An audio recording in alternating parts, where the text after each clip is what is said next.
Ibrahim's on the pod, and off air, he tells me, he's like, hey, you know what actually pushed me to Christianity?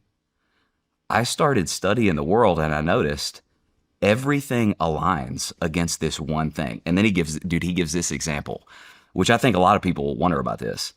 The example he gives is like, have you ever noticed that progressivism and Islam, they always seem to be on the same team, at least in America? You kind of seen that?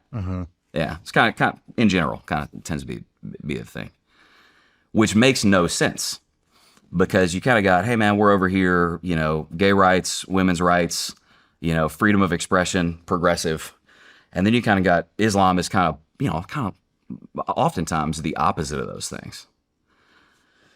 Well, if you start asking the question, why would the women's rights people, kind of align with kind of the thing that, at least in many countries, hey man, they kind of, they'll do something to a woman that's not wearing a burqa, kind of, hey man, why are we doing, queers for Palestine? That's kind of like chickens for KFC.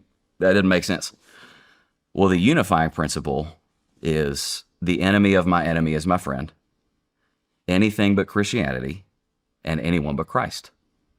And Ibrahim sees that and he's like, dude, everything's aligned against one thing. There must be something to that one thing. Interesting.